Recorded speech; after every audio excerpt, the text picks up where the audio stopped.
Duše drage, veliki pozdrav.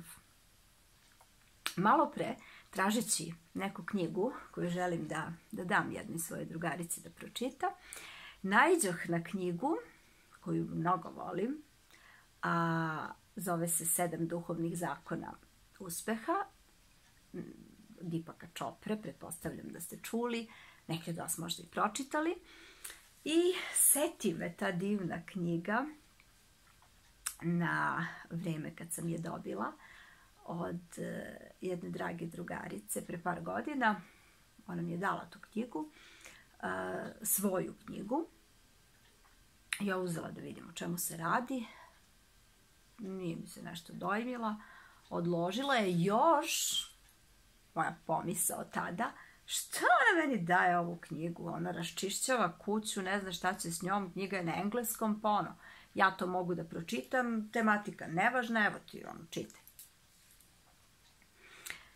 I par godina kasnije, isto tako tražeći neku knjigu, znate da u slučajnosti ne verujem, jer ja slučajno naiđem baš na tu knjigu, uzmem, tad je bio moment, krenem da čitam i dođem do onog efekta, momenta, wow, to je to, prava stvar. I tu se, šta sad ja sve ovo pričam, je ovoliki uvod, tu je jedan od, mislim, svi su divni, primenljivi, ono, duhovni zakoni prirode, ali jedan od meni najdražih, ako tako može da se kaže, je zakon minimalnog napora ili the law of least effort. To je nešto što primenjujem i od momenta kada primenjujem zaista, ali zaista uživam u lepoti kreacije, da tako kažem. E sad, u toj knjizi su recimo svi ti duhovni zakoni objašnjeni, a onda su dati savjeti kako ih primenjivati.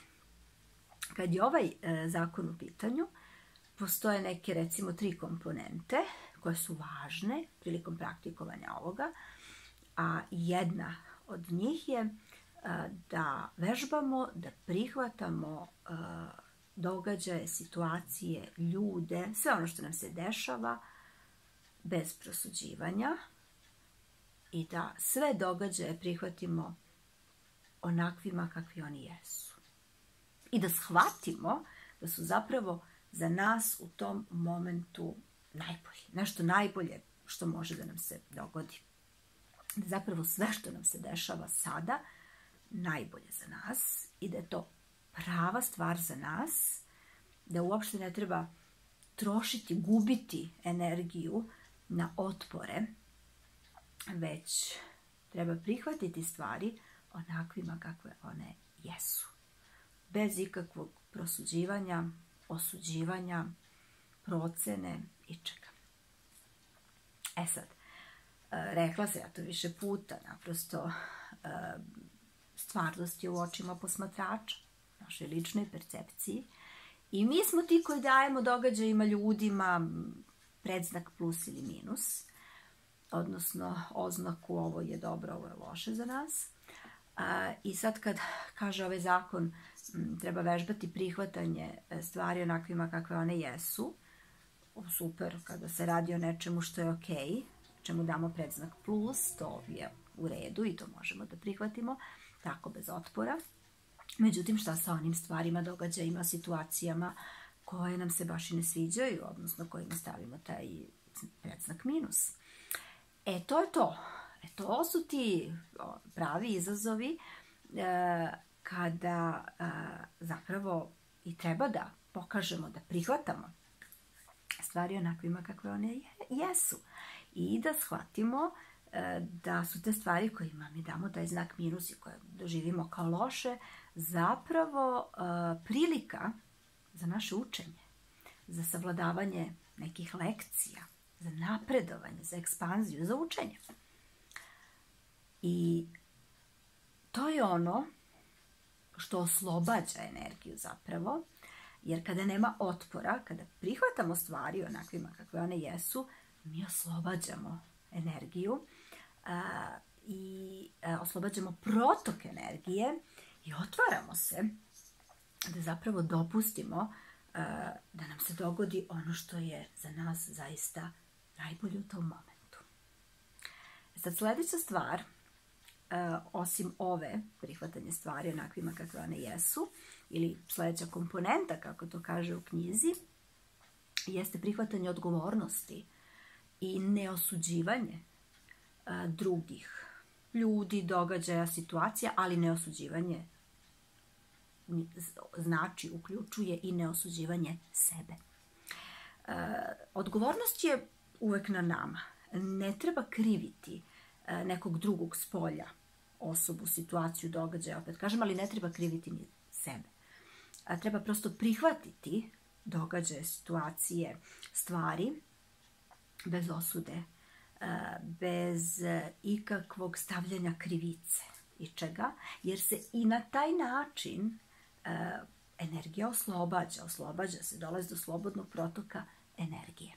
Onda kada krivimo druge, ljude, situacije ili sebe, nekako zarobimo energiju i ne dozvolimo taj slobodan protok i zapravo time i dovodimo sebe u nekakve probleme, neželjena stanja, ajde tako kažem.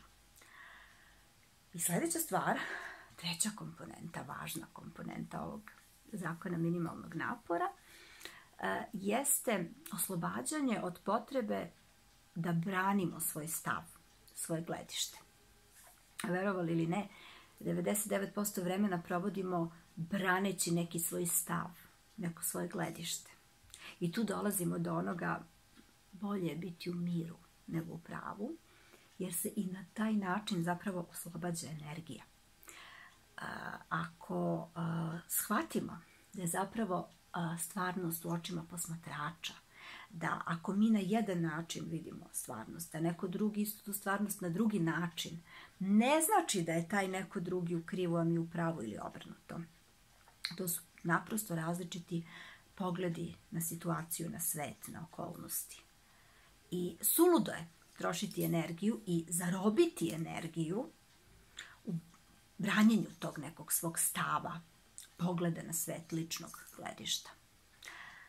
Ako uzmemo u obzir ove tri komponente zakona minimalnog napora i praktikujemo ih svakodnevno, otvaramo se, oslobađamo energiju, da nam se zaista dese divne stvari i da zaista shvatimo koliko je kreacija divna i moćna.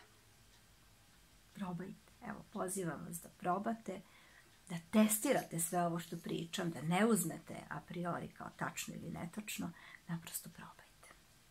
Ljubim vas sve.